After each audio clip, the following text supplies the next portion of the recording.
Hello everyone.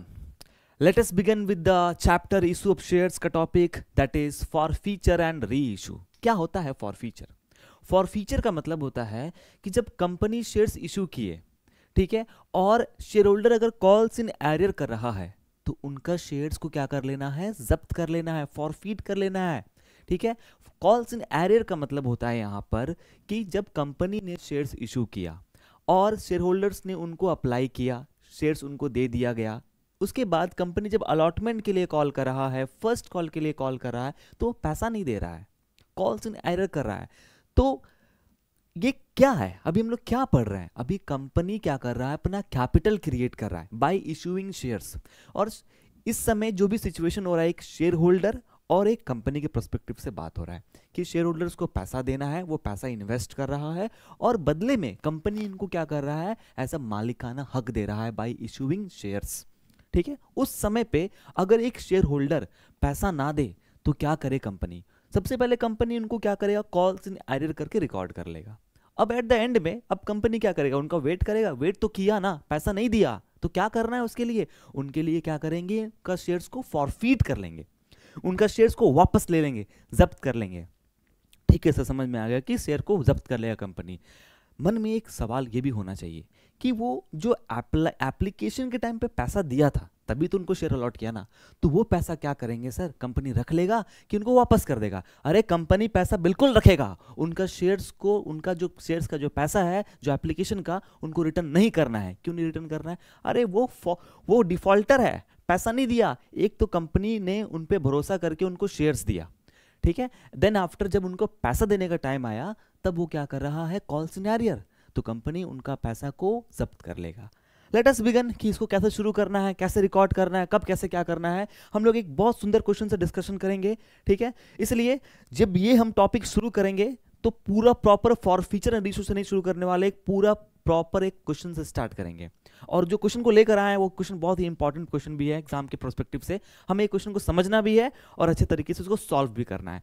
तो आओ pen paper लेकर बैठते हैं, उसको शुरू करते हैं। इस क्वेश्चन को स्टार्ट करने के लिए देखो एक क्वेश्चन है जो लिखा हुआ है, D limited offered to the public 20,000 shares of 100 each at a premium of ₹20 per share payable as follows. 20,000 shares company issue कर रहा है, ठीक है। देन आफ्टर कैसे कैसे, और 100 रुपये उसका प्राइस है, एप्लीकेशन में 30 रुपया, अच्छा प्रीमियम का पैसा कहाँ पर इंक्लूडेड है, अलॉटमेंट में, ठीक है, अच्छी बात है। फर्स्ट कॉल, सेकंड कॉल है, सॉरी फाइनल कॉल ही गिवन है यहाँ पर डायरेक्टली, सेकंड कॉल है ही नहीं, ओके। अब देखो क्या लिखा हुआ है कि एप्लीकेशंस रिसीव्ड फॉर 26,000 शेयर्स आ गया। जब जब ओवर सब्सक्रिप्शन होगा तो उस ओवर सब्सक्रिप्शन को कैसे हम लोग डील करेंगे सर, जब जब ओवर सब्सक्रिप्शन होगा तब तब प्रोराटा का जन्म होगा, तभी हम लोग प्रोराटा टेबल बना के इनको एडजस्ट करेंगे। सर एडजस्ट कैसे करना होता है, A to Z everything is given in the question, part by part को क्वेश्चन को पढ़ना है और उसी की तरह एडजस्ट करना है। तो क्या समझ में आया, कब बनाएंगे प्रोराटा? सर जब ओवर सब्सक्रिप्शन होगा, साफ दिख रहा है यहाँ पर ओवर सब्सक्रिप्शन है, ओके। लेट अस बिगिन कि 26,000 शेयर्स है, out of which those for 1,000 shares were rejected outright, full allotment was made to the applicants for 5,000 shares and pro rata allotment was made to the balance। नहीं समझ में आया कुछ भी sir, simple सा बात है। देखो 26,000 शेयर्स क्या हो गया, सब्सक्राइब हो गया। अब 26,000 शेयर्स का पैसा रख तो नहीं सकता है कंपनी, जब कंपनी शेयर इशू किया है 20,000 तो 20,000 का पैसा रखेगा, ठीक है। 26,000 शेयर्स में से 1,000 शेयर्स लोगों को रिफंड कर दिए, बोले नहीं बाबू आपका पैसा नहीं रखेंगे, नेक्स्ट टाइम आप लोग अप्लाई करिएगा, रिजेक्टेड, रिफंड कर दिया पैसा। नेक्स्ट बोल रहा है कि 5,000 शेयर्स के लिए जो भी अप्लाई किए थे जो कैटेगरी में, उन लोगों को पूरी अलॉट कर दिए। भाई तुम मेरे से 5,000 शेयर्स के लिए मांगा, हम दोनों 5,000 शेयर्स दे दिए। अब रिमेनिंग पे ही होता है क्या, रिमेनिंग पे क्या करना है, प्रो राटा का टेबल बना के एडजस्ट करना है। प्रो राटा का मीनिंग होता है कि आपने मांगा ज्यादा शेयर्स, कंपनी आपको शेयर्स अलॉट कम किया, इसी को बोलते हैं प्रो राटा। प्रो राटा का यहाँ पर मीनिंग ये नहीं होता है कि आपने मांगा 1,000 शेयर्स आपको दिया कुछ नहीं, ये नहीं होता है प्रो राटा। आपने मांगा 5,000 आपको दिया 5,000, ये भी नहीं होता है प्रो राटा। यहाँ तो क्या होता है कि प्रो राटा का मीनिंग होता है सर, आपने मांगा ज्यादा दिया कम। अब इस प्रो राटा टेबल को बनाकर हम लोग समझेंगे इस तरह से, ठीक है। तो यहां तक तो समझ में आ गया, क्वेश्चन हम लोगों ने यहां तक पढ़ा है और यहां तक समझ में आ गया। चलो पहले प्रो राटा बना लेंगे, उसके बाद फिर आगे हम लोग क्वेश्चंस को फर्दर मूव करेंगे और पढ़ेंगे। चलिए लेट अस बिगिन। तो बेटा सेकंड, यहाँ पर क्या करते हैं, थोड़ा टेम्पलेट चेंज कर लेते हैं हम लोग, बैकग्राउंड कर लेते हैं थोड़ा काला। चलिए, तो फर्स्ट थिंग इज कि हम लोग यहां पर शुरू करेंगे, लिखेंगे issued 20,000 shares at the rate 100 each, ठीक है, सही है, प्लस ₹20 प्रीमियम। प्रीमियम के साथ क्वेश्चन स्टार्ट हुआ था, हाँ, ये बस इंफॉर्मेशन लिख रहे हैं हम लोग ताकि क्वेश्चन को बनाने में और अच्छा मजा आया, ठीक है। अब आता है विथ एप्लीकेशन। एप्लीकेशन का पैसा कितना आया, एप्लीकेशन का पैसा था 30 रुपीज, अलॉटमेंट इंक्लूडिंग प्रीमियम था 40 रुपीज था, हाँ जी, अलॉटमेंट का था 40 रुपीज इंक्लूडिंग प्रीमियम, मतलब कि 20 रुपया शेयर का प्राइस, 20 रुपया मैक्सिमम था मेरा, प्रीमियम का प्राइस 20 रुपया हो गया। फर्स्ट कॉल, फर्स्ट कॉल में क्या कहानी है, फर्स्ट कॉल का है 25 रुपीज एंड फाइनल कॉल का है 25 rupees, that becomes all total 120, ठीक है, 100 का प्लस 120 बना। अब आते हैं प्रो राटा टेबल कैसे बनाया जाए। देखो प्रो राटा टेबल ऐसे बनाएंगे हम लोग, प्रो राटा टेबल, हमको पता है कि कुछ लोग अप्लाई करेंगे,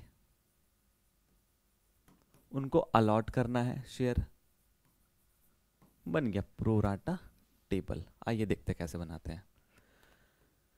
एक कैटेगरी है जिसमें कि एक बंदा ने 1000 शेयर्स को क्या किया, होल्ड करके अप्लाई किया, उसको दिया कुछ नहीं। जब दिया कुछ नहीं तो पूरी 1000 शेयर्स का पैसा उसने कितने में अप्लाई किया होगा, एप्लीकेशन प्राइस में अप्लाई किया था 30 रुपया, तो 30,000 रुपीज उसका क्या कर दे रहे हैं हम लोग, रिफंड कर दे रहे हैं।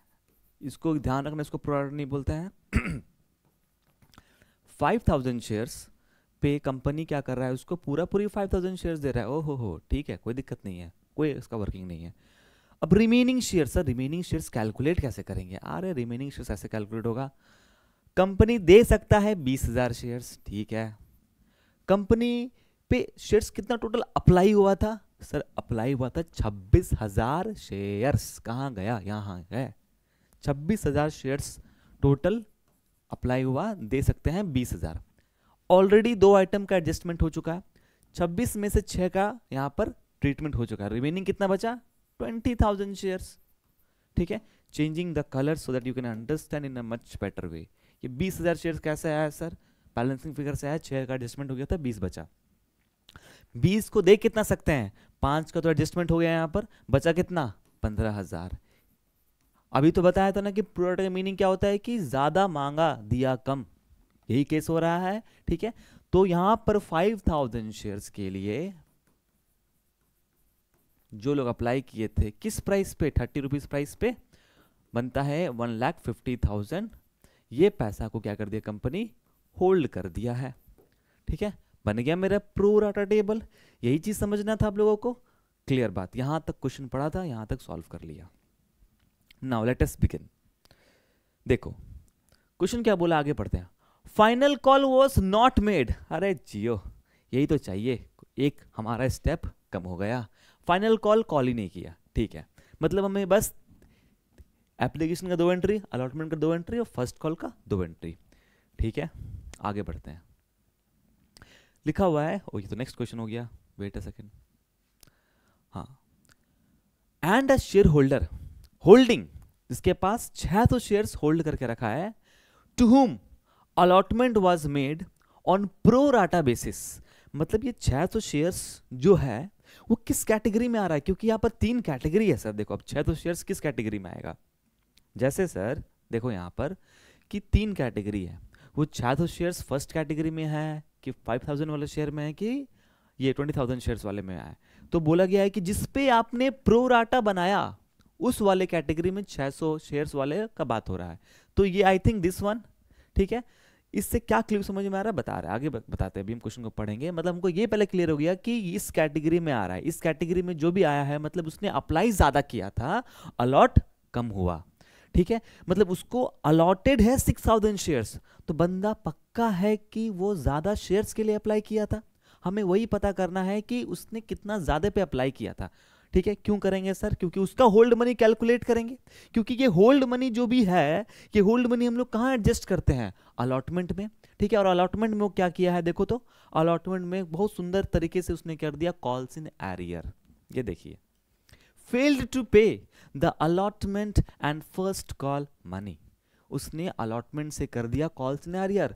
अब कंपनी को जब उसने शेयर्स मांगा, ठीक है, कंपनी ने उनको शेयर दिया भी, अब अलॉटमेंट का जब पैसा मांगने का टाइम आया, अलॉटमेंट का पैसा नहीं दे रहा है, फर्स्ट कॉल का पैसा नहीं दे रहा है, ठीक है, उसके बाद अब जाहिर से बात है कंपनी को आएगा गुस्सा। गुस्सा आएगा तो क्या करेगा? उसका शेयर्स फॉरफीट कर लेगा, जब्त कर लेगा।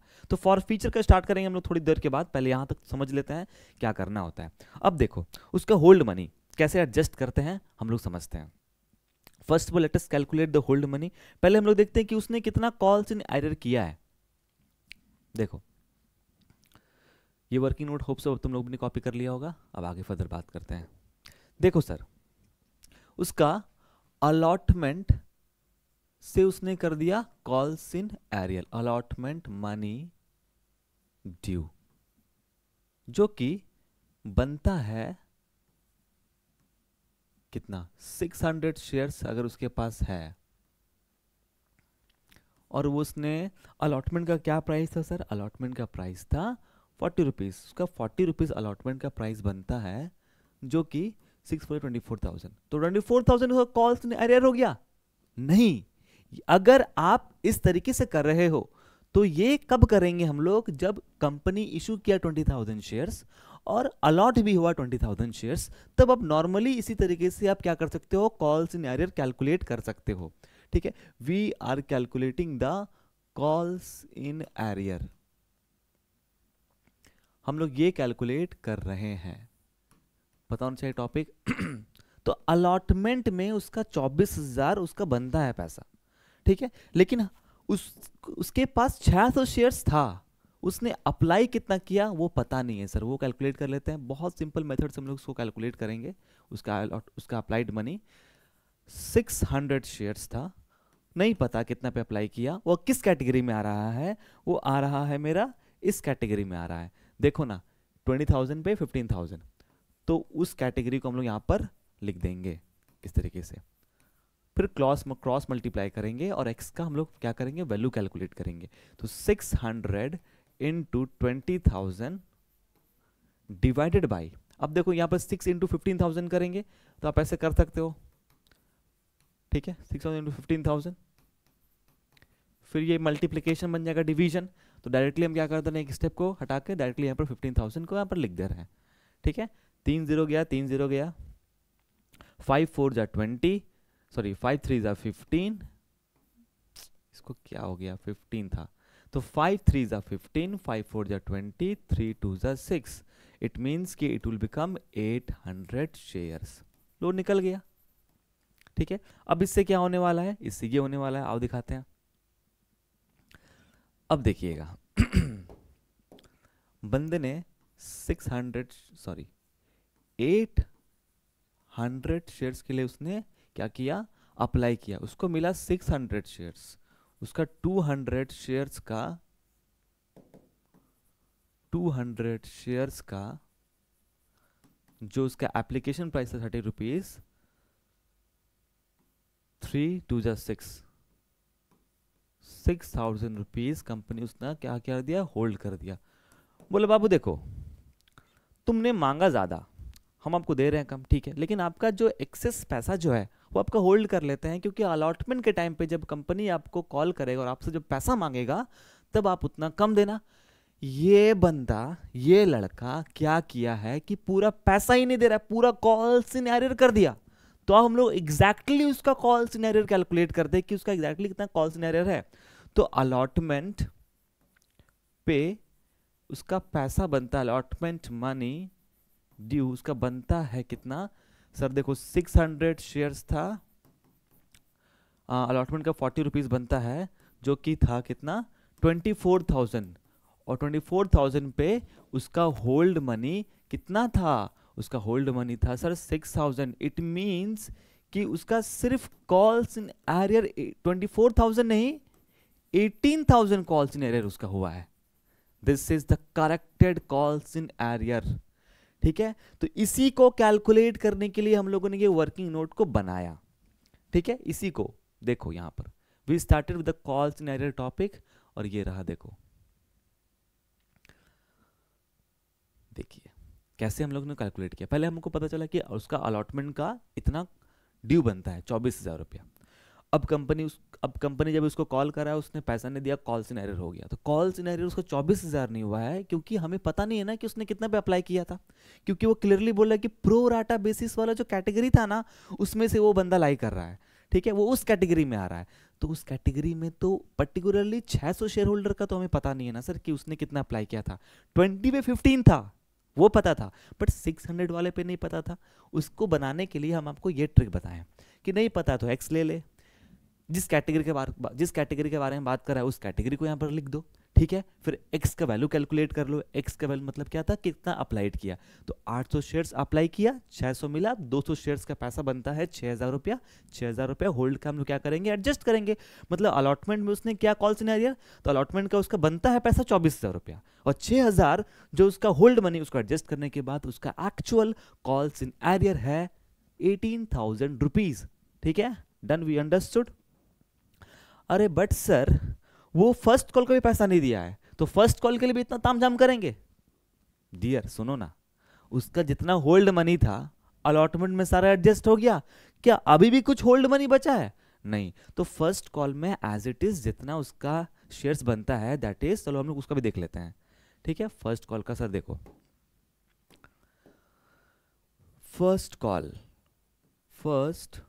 कॉल मनी ड्यू कितना बनता है, आओ देखते हैं। 600 शेयर्स पे मल्टीप्लाई करेंगे उसका अलॉट, फर्स्ट कॉल का प्राइस है 25 रुपीज, तो निकल कर आता है तुम्हारा 15,000। तो कोई होल्ड मनी है नहीं, होल्ड मनी होता तो ऐसे करके एडजस्ट करते, जो कि कुछ होल्ड मनी है ही नहीं। इट मीन्स कि पूरी 15,000 क्या निकल कर आ गया, उसका calls in arrear in the first call निकल गया हमारा कॉल सिनेरियो फर्स्ट कॉल पे। हाँ, कोई एडवांस पैसा था क्या? कोई एडवांस पैसा था ही नहीं। धन्यवाद, पूरा हम लोगों ने कैलकुलेट कर लिया। अब हम लोग फटाक से क्या करेंगे, जर्नल एंट्रीज को हम लोग शुरू करेंगे बनाने के लिए। ठीक है, यही एक चीज सिखाने को था इस क्वेश्चन में। अब आगे बढ़ते हैं जर्नल एंट्रीज पे। देखो फर्स्ट एंट्री हमारा bank account debit to share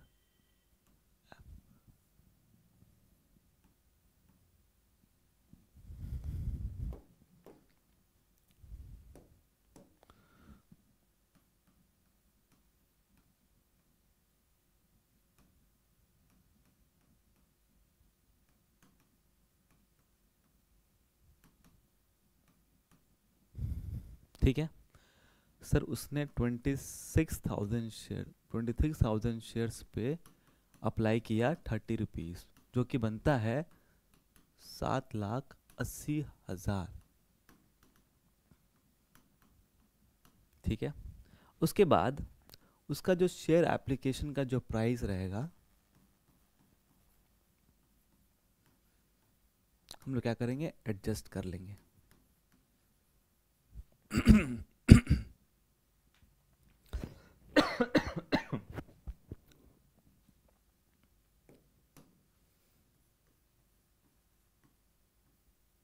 तो शेयर कैपिटल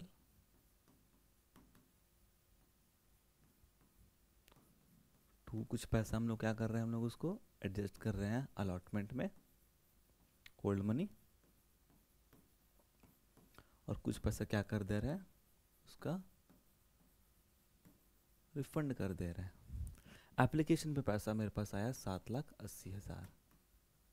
हम शेयर कैपिटल दे सकते हैं सिर्फ 20,000 शेयर्स पर, जो कि बनता है 30 रुपया, 6 लाख। ठीक है सर, 6 लाख बन गया।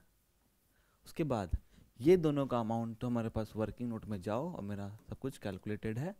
अलॉटमेंट पे मेरा बना है 1,50,000, और यहाँ पर बना है मेरा 30,000 I guess. Done, entry done. ये हम लोगों का एडजस्टमेंट वाला ये एंट्री हो गया। फिर हम लोग क्या करेंगे, नेक्स्ट पे मूव करेंगे, अलॉटमेंट का ड्यू एंट्री पे। शेयर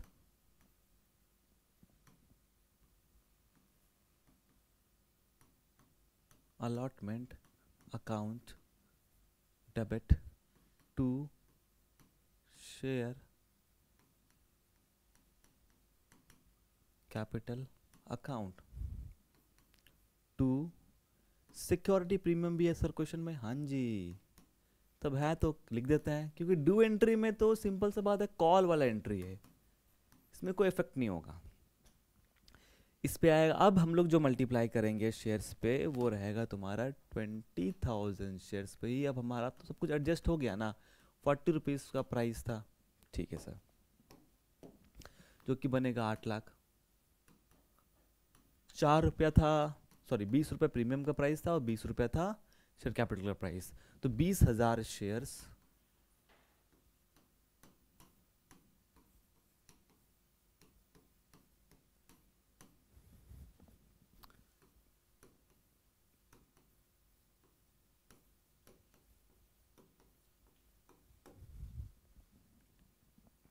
हेंस हमारा ये ड्यू एंट्री क्लियर हो गया।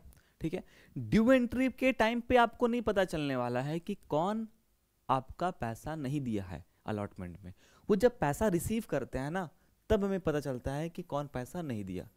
वो तो हम लोग कैलकुलेटेड भी जस्ट कैलकुलेट किया कि सर 24,000 ही था, 18,000 था कॉल्स इन एरियर, ना कोई एडवांस पैसा, तो आपका 18,000 था कॉल सिनेरियो में पैसा। ये है सीखने वाला चीज, टू शेयर अलॉटमेंट में कितना प्राइस जाएगा। सर मेरा अलॉटमेंट में डेबिट कितना है, 8 लाख रुपया, 8 लाख डेबिट है तो 8 लाख क्रेडिट होना चाहिए, बट 8 लाख क्रेडिट ना होके आप लोग यहाँ नोटिस करना कि ऑलरेडी 1,50,000 हम लोगों ने क्रेडिट कर दिया यहाँ पर। तो 8 लाख में से अगर 1.5 लाख क्रेडिट हो गया तो 6,50,000 बचा, हाँ 6,50,000 बचा, तो यहाँ पर 6,50,000 आएगा। 6,50,000 में से 18,000 पैसा नहीं दिया गया, तो 6,32,000 रुपीज मेरा बैंक में पैसा रिसीव हुआ। ये चीज समझने लायक था। ठीक है, होप सबको समझ में आएगा कि अलॉटमेंट डेबिट है सर 8 लाख रुपीज, 8 लाख ही क्रेडिट कर रहे हैं, ऐसा नहीं कि 8 लाख कम कर रहे हैं। तो आपने कम तो लिख दिया ना, अरे बाबा तो 1.5 लाख रुपए हमारा होल्ड मनी याद है, लोगों ने 20,000 शेयर्स के लिए अप्लाई किया था, अलॉट किया 15,000 शेयर्स, तो उनका होल्ड मनी कहां पर बोले थे एडजस्ट करने के लिए, अलॉटमेंट के टाइम पे एडजस्ट करेंगे, तो आ गया ना अलॉटमेंट के टाइम पे। अलॉटमेंट का पैसा वो लोग उतना कम देगा ना, तो कम दिया, 1.5 लाख एडजस्ट किया, तो 6,50,000 पैसा हम लोग अलॉटमेंट में रिसीव करने वाले रहेंगे। तो 6,50,000 जब रिसीव करने के टाइम पहुंचे तो देखे एक पागल इंसान 600 शेयर्स वाला, वो कर दिया कॉल सिनेरियर। खैर कि उसका कुछ होल्ड पैसा था, अदरवाइज पूरी 24,000 हम लोग क्या करते कि कॉल सिनेरियर लिखते। ठीक है, अब आगे बढ़ते हैं हम लोग, क्या फर्स्ट कॉल पे मूव करेंगे हम लोग। तो चलिए फर्स्ट कॉल पे मूव करते हैं हम लोग। शेयर, इस बार हम क्या कर रहे हैं कि आपको नरेशन नहीं लिखवा रहे हैं, होप सो आपको नरेशन का फॉर्मेट समझ में आ गया होगा। और अगर आपको नरेशन चाहिए तो आप हमको कमेंट करिएगा, हम नेक्स्ट टाइम क्या करेंगे, आपके लिए जो भी क्वेश्चन सॉल्व करेंगे उसमें नरेशन लिखेंगे। To share capital account, premium तो है नहीं, 20,000 शेयर्स, 25 रुपये उसका प्राइस था, 25 इंटू 5 लाख रुपीज,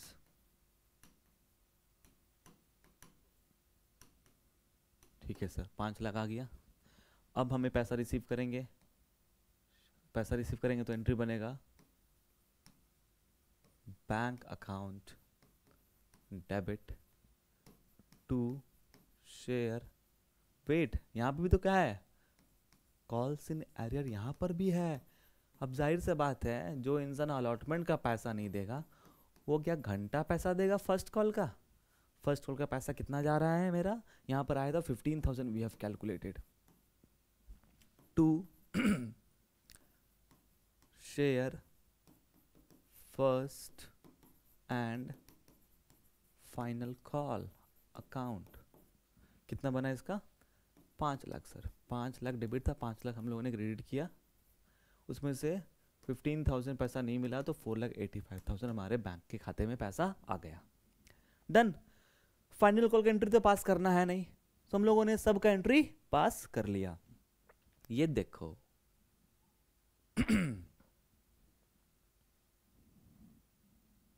ये रहा हमारा सारा एंट्री। ठीक है, 2 एंट्री एप्लीकेशन का, 2 एंट्री अलॉटमेंट का, 2 एंट्री फर्स्ट कॉल का। फाइनल कॉल का एंट्री पास करने के लिए नहीं बोला है। उसके बाद क्या कर रहा है, आओ क्वेश्चन को समझते हैं। क्वेश्चन हमको बोला है उसके बाद, final call was not made and a share holder holding, तो ये पढ़ लिया हम लोगों ने। His shares were forfeited. Out of these, 500 shares were reissued at ₹70 per share. अब आपको एक चीज समझाते हैं, जो ये मैंने वर्किंग नोट लिखा है ना, ये वाला, इसको समझाते हैं। ये वाला ऊपर वाला देखो, क्या तुमने समझाना है हमको? मतलब कंपनी का कॉल्ड अप प्राइस कितना रहा? अब ये जब फाइनल कॉल ही नहीं किया गया है तो कॉल्ड अप प्राइस कितना रहा? 30, 40, 25। This is called up price. ये क्यों लिखवा रहे हैं? अभी काम आएगा ये कॉल्ड अप प्राइस क्यों लिखवा रहे हैं। हम आपको जो भी करवा रहे हैं आप भी मेरे साथ साथ संग संग करते जाओ, उसके बाद आपको इम्पैक्ट पता चलेगा कि हम ये क्यों लिखवाएं यहाँ पर कॉल्ड अप प्राइस। तो फाइनल कॉल अगर कॉल नहीं किया तो उसको क्या बोलेंगे? उसको बोलेंगे अनकॉल्ड अप प्राइस। जिसको कॉल करेंगे बोलेंगे कॉल्ड अप प्राइस। ये अनकॉल्ड अप, कॉल्ड अप क्या होता है? इसी को बोलते हैं क्या? Reserve capital. इसी को बोलते हैं क्या? Reserve capital. ठीक है, एक होता है कैपिटल रिजर्व, एक होता है रिजर्व कैपिटल। तो इसको बोलेंगे रिजर्व कैपिटल। ये कैपिटल रिजर्व है, अभी तक कंपनी ने इसको मार्केट में इशू किया ही नहीं है, इसलिए इसका नाम दिया है रिजर्व कैपिटल। दूसरा वर्ड आता है कैपिटल रिजर्व। अगर किसी भी रिजर्व के आगे कोई नाम है, जैसे जनरल रिजर्व, स्पेसिफिक रिजर्व, ठीक है, वर्कमैन कंपनसेशन रिजर्व, तो उसको बोलते हैं स्पेसिफिक रिजर्व या जनरल रिजर्व। दो तरह का रिजर्व होता है। एक होता है कैपिटल रिजर्व। रिजर्व का मतलब होता है आउट ऑफ प्रॉफिट। अगर आप किसी भी तरह का कैपिटल के थ्रू से अपना एसेट को बेचकर अगर आप पैसा कमा ले, तो अपने कैपिटल को बेच, अपने कैपिटल को कम कर दिया, और कैपिटल को बेच करके अगर आपको फायदा होता है तो उस फायदा को ट्रांसफर करते हैं हम लोग कैपिटल रिजर्व में। ठीक है, अभी आने वाले हैं कि और कैपिटल रिजर्व में कौन कौन सा आइटम आएगा। आपको होप्स हो कि रिजर्व कैपिटल समझ में आ गया होगा कि अनकॉल्ड अप वाला प्राइस सर, उसको बोलेंगे रिजर्व कैपिटल। और कैपिटल रिजर्व क्या होता है, आइए समझते हैं। कुछ में फोकस करते हैं हम लोग। बोला है, अब आते हैं, हिज शेयर्स वर फॉरफिटेड। ठीक है, हिज शेयर्स वर फॉरफिटेड। चलो फॉरफिटर का एंट्री पास कर लेते हैं। फॉरफीचर का एंट्री, फॉरफीचर का एंट्री, लेट अस बिगन। अब देखते हैं फॉरफीचर का एंट्री। देखो, फॉरफीचर का एंट्री, जब हम लोग शेयर्स देते, जब कंपनी शेयर्स देता है तो लिखता है to share capital, to share capital, to share capital. और जब शेयर्स कंपनी जब्त कर लेगा तो बोलेगा शेयर कैपिटल डेबिट। अच्छा, मतलब जब आपको कैपिटल दिया गया था, कंपनी उसको क्या क्या क्रेडिट किया, और जब कंपनी शेयर्स ले रहा है वापस तो कैपिटल क्या कर दे रहा है? डेबिट कर दे रहा है। ठीक है, उसके बाद जो आपने कॉल्स इन एरियर को डेबिट किया था ना, आज उसका हिसाब तो करना है ना, उसका हिसाब हम लोग क्या करेंगे? क्रेडिट करके उसको राइट ऑफ करेंगे।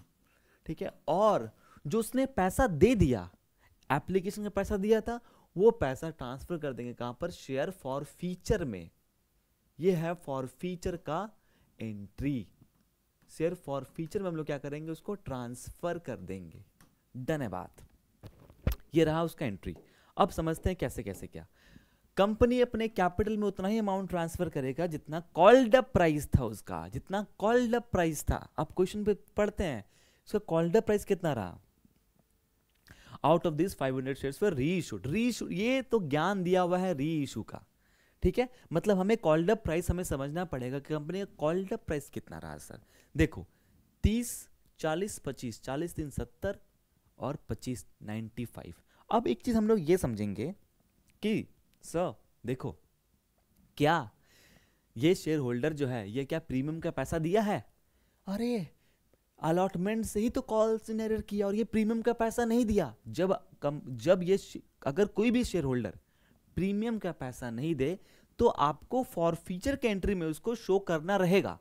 जब अगर वो प्रीमियम का पैसा दे दे, जब प्रीमियम, देखो कंपनी पहले क्या करता है, प्रीमियम का पैसा को ड्यू करता है, ड्यू एंट्री के टाइम पे तो टू सिक्योरिटी प्रीमियम लिख देते हैं और उसका पैसा रिसीव हो जाता है, ठीक है, तब तो कोई दिक्कत नहीं है। पहले कंपनी ने ड्यू किया, पैसा रिसीव कर दिया, उसके बाद अगर वो कॉल्स इन एरर करता है तो ठीक है, वो अलग बात हो गया।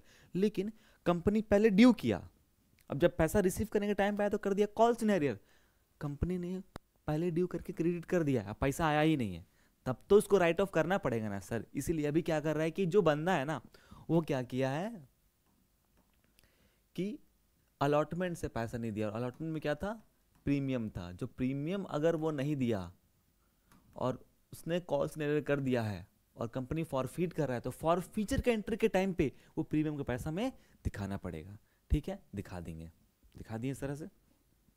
अब देखो शेयर कैपिटल डेबिट कितना करेंगे, जितना मेरा कॉल्ड अप था, ये मेरा यहाँ पर प्रीमियम का पैसा 20 रुपीज़ था और यहाँ पर जाएगा 75 रुपीज़ था उसका कॉल्ड अप शेयर कैपिटल का पैसा। कैसे था नहीं समझ में आया, ये देखो 30, ये तुम्हारा लोन का प्राइस 50 और यहाँ पर 25, 75 रुपीज़ हुआ, और ये प्रीमियम का पैसा। ये यहाँ पर डेबिट तभी करेंगे जब प्रीमियम का पैसा नहीं मिला रहेगा, मिला रहेगा तो यहाँ पर ये नहीं है, इग्नोर, तब प्रीमियम को क्या करना है, इग्नोर कर, तब यहाँ पर हम लोग फॉर फीचर के एंट्री के टाइम पे प्रीमियम का ये एंट्री नहीं दिखाएंगे। ये कब दिखाना रहेगा, जब आपको प्रीमियम का पैसा नहीं मिला रहेगा, ठीक है, अभी नहीं मिला था तो दिखा दे रहे हैं। उसके पास कितना शेयर्स था सर, 600 शेयर्स था, ठीक है, ओके, ये भी समझ में आ गया। तो 600 शेयर्स इनटू अगर हम लोग करेंगे 75 रुपीज़ तो कितना होगा, 600 शेयर्स इंटू 75 विल बिकम 45,000, यहाँ 45,000 लिखेंगे, ठीक है, और प्रीमियम का पैसा 6 टू 12, 12,000 प्रीमियम का पैसा। कितना कॉल सिनेरियो डेबिट हुआ था सर, 18,000, देखो यहाँ पर दिखाते हैं इसको हम, यहाँ वर्किंग नोट 18,000 था अलॉटमेंट में और 15,000 था किसमें, फर्स्ट कॉल पे, तो 18,000 प्लस 15,000 विल बिकम 33,000। बाकी क्या कर देंगे हम लोग, अब यहाँ पर जो निकालेंगे ये निकालेंगे हम लोग बैलेंसिंग फिगर के थ्रू से, इसको कैलकुलेट कर लेंगे। डेबिट में मेरा है 45,000 प्लस 12,000 दैट इज 57,000, 57,000 में 33,000 माइनस कर देते हैं जो कि आता है 24,000। तो मेरा कॉल्स इन एरियर, सॉरी मेरा फॉरफिट अमाउंट, कंपनी पता है वो बंदा जो है ना 24,000 रुपये दिया था एप्लीकेशन के टाइम पे, गया उसका 24,000 और करो कॉल्स इन एरियर, कंपनी उसका पैसा क्या कर लिया, जब्त कर लिया और उसका शेयर्स भी रख लिया, ठीक है। अब कंपनी बोलता है कि मेरे पास अभी भी 600 शेयर्स है, शेयर होल्डर्स पब्लिक अगर आपको शेयर्स चाहिए तो हम फिर से क्या कर रहे हैं, री इशू कर रहे हैं मार्केट में। अरे अभी कंपनी बिजनेस थोड़ी ना कर रहा है कि उसको घाटा नुकसान का फायदा होगा, कंपनी अभी अपना शेयर इशू किया, मतलब कि अपना फंड्स रेज कर रहा है। फंड्स रेज करने के समय में एक इंसान, पागल इंसान, जब उसको कंपनी शेयर्स अलॉट कर दिया उसके बाद भी वो पैसा नहीं दे रहा है, पैसा नहीं दे रहा है तो कंपनी क्या कर रहा है, उसका शेयर्स को फॉरफीट कर लिया। फॉरफीट करने के बाद उसके जो उसने जो पैसा दिया था वो पैसा फॉरफीचर अकाउंट में ट्रांसफर करके रख लिया, ठीक है। और उसके बाद क्या कर रहा है कि अपना वो शेयर भी जब्त कर लिया, देखो शेयर भी जब्त कर लिया है। अब कंपनी क्या करेगा, री इशू करेगा। देखो री इशू के टाइम पे ना ध्यान देना, यहां पर री इशू के टाइम पे बोल रहा है क्वेश्चन कि सिर्फ 500 शेयर्स री इशू करेंगे, 600 शेयर्स को फॉरफीट किए और 500 शेयर्स क्या कर रहे हैं, मार्केट में री इशू कर रहे हैं, ठीक है। इसमें क्या समझ में आया, अब इसमें भी एक लॉजिक है, वो लॉजिक आपको समझाते हैं, देखिएगा। 600 शेयर्स था, उसका फॉरफीट अमाउंट जो रहा है, फॉरफीट अमाउंट वो है 24,000, ठीक है सर। तो 500 शेयर्स का फॉरफीट अमाउंट कितना होगा, क्या पता, जो ना पता उसके लिए एक्स मानते हैं। अब एक्स कैसे कैलकुलेट करेंगे, 24,000 इंटू 500 इसको मल्टीप्लाई किए, इसको इससे मल्टीप्लाई करेंगे, अब इसको मल्टीप्लाई करेंगे इसको, तो इधर लेकर आएंगे तो क्या हो जाएगा, डिवीजन हो जाएगा। कितना, 600। चलो अब इसको सिंप्लीफाई करो, 6 4 जा 24, तो 5 4 जा 20, 20,000 रुपया 500 शेयर्स का फॉरफिट अमाउंट बनता है। मतलब जब हम री इशू करेंगे ना, तब कंपनी क्या करेगा कि री इशू के टाइम पे कंपनी डिस्काउंट भी दे सकता है, ठीक है, अपने शेयर होल्डर को डिस्काउंट भी दे सकता है। और पता है अपने जेब से डिस्काउंट नहीं दे रहा है, फंड्स रेस कर रहे हैं, जेब से डिस्काउंट नहीं देंगे। कंपनी के पास अभी फायदा है ना 20,000 रुपए का। देखो 600 शेयर्स का 24,000 का फॉरफिट अमाउंट था, बट यहाँ पर 600 शेयर्स का हिसाब तो कर नहीं रहे हैं, यहाँ पर 500 शेयर्स का हिसाब कर रहे हैं। तो 500 शेयर्स का हिसाब करेंगे तो 500 शेयर्स का फॉरफिट अमाउंट 20,000 बनता है। तो कंपनी पता है कितना मैक्सिमम डिस्काउंट दे सकता है, 20,000 डिस्काउंट दे सकता है अपने 500 शेयर्स पे, ठीक है। अगर कंपनी पूरी 600 शेयर्स इशू करता, री इशू करता ना, तो 24,000 तक डिस्काउंट दे सकता था। आओ देखते हैं कि क्या डिस्काउंट भी दे रहा है क्या। हाँ सर शायद डिस्काउंट दे रहा है। आइए देख लेते हैं। बोल रहा है कि 500 शेयर्स वे रीइश्यूड एट 70 पर शेयर एट 75 पेड अप। अरे डिस्काउंट क्या देगा, यहां पर क्वेश्चंस तो क्या कर रहा है कि उल्टा प्रीमियम में पैसा मंगवा रहा है, डिस्काउंट कुछ नहीं देंगे, ठीक है। यहां पर बोल रहा है कि 70 पेड अप, मतलब कि 70 रुपया का शेयर, कंपनी शेयर्स 70 रुपीज का इशू कर रहा है, री इशू कर रहा है, और पैसा कितना आ रहा है 75 रुपीज। ज्यादा कैसे आ सकता है सर, कंपनी री इशू भी कर रहा है प्रीमियम पे, कंपनी री इशू भी कर रहा है प्रीमियम पे। अभी जो आपको हम ज्ञान दिए वो डिस्काउंट ज्ञान था कि कंपनी जब री इशू करेगा ना तो डिस्काउंट दे सकता है। फर्स्ट टाइम जब कंपनी इशू कर रहा है तो डिस्काउंट पे नहीं दे सकता है। मतलब क्लास 12 के सिलेबस में क्या हो रहा है कि ये टॉपिक हटा दिया गया है कि जब कंपनी इशू करेगा तो क्या वो पार पे कर सकता है बस, और प्रीमियम में कर सकता है, डिस्काउंट वाला टॉपिक को हटा दिया। लेकिन जब कंपनी री इशू करेगा ना, री इशू वो डिस्काउंट पे भी कर सकता है, पार पे भी कर सकता है, प्रीमियम में भी कर सकता है, डिस्काउंट पे भी कर सकता है। पार का मतलब क्या होता है, पार का मतलब होता है 70 का 70, प्रीमियम का मतलब 70 का 75, और डिस्काउंट का मतलब होता है कि आपका शेयर कैपिटल प्राइस 70 रुपीज है और पैसा आपके पास कम आ रहा है, तो जितना कम आएगा वो हम लोग क्या करेंगे कि जो आपको शेयर फॉरफीचर का जो अमाउंट है ना उसको इस्तेमाल कर लेंगे। कितना मैक्सिमम डिस्काउंट दे सकते हैं, जितना आपके पास फॉरफिट में अमाउंट रहेगा। तो 500 शेयर्स का फॉरफिट का अमाउंट है कितना, अभी हम लोग कैलकुलेट किए थे 20,000 शेयर्स, सॉरी 20,000 रुपया। अब आगे बढ़ा जाए, इसका हम लोग क्या करेंगे, री इशू का एंट्री पास कर लेते हैं। चलिए फटाक से री इशू का एंट्री पास करते हैं, यहीं पर पास करके दिया जाता है। री इशू करेंगे पूरी एक बार में, यहां पर एप्लीकेशन अलॉटमेंट करके नहीं, आप री इशू करेंगे पूरी एक बार में। मैं कहूँगा डेबिट टू शेयर कैपिटल, ठीक है, 70 रुपया, 500 शेयर्स, टू सिक्योरिटी प्रीमियम, ठीक है, इनटू 5 रुपया, 7 5 35, और कितना जीरो, 3 जीरो, ठीक है, 5 5 25 25 और 2 जीरो, जोड़कर मेरा क्या आ जाएगा टोटल। ये आप लोग खुद से करो, बैलेंसिंग फिगर टोटल करके डेबिट और क्रेडिट को टोटल करके डेबिट में लिख देना। हेंस दिस इज द री issue entry, this is the क्या बोलते हैं उसको, फॉरफीचर का एंट्री, और ये जो एंट्री रहा आपका पूरी जो प्रीवियस क्लास का टॉपिक था हमारा ओवर सब्सक्रिप्शन का। तो आज के क्लास में ओवर सब्सक्रिप्शन हो गया, समझ गए, एक और ओवर सब्सक्रिप्शन केस हम लोग समझ गए। उसके बाद ओवर सब्सक्रिप्शन के साथ साथ हम लोगों ने फॉरफीचर को समझा, फिर हम लोगों ने री इशू को समझा। अगर आपको इसी तरह क्वेश्चंस को सॉल्व करते रहे और अपने कॉन्फिडेंस को बिल्डअप करना है तो लेट मी कमेंट करिए और समझाइए, बताइए कि सर कैसा रहा वीडियो, ठीक है। मिलते हैं हम लोग नेक्स्ट क्लास में, ठीक है, होप सो आपको समझ में आया होगा। Thank you.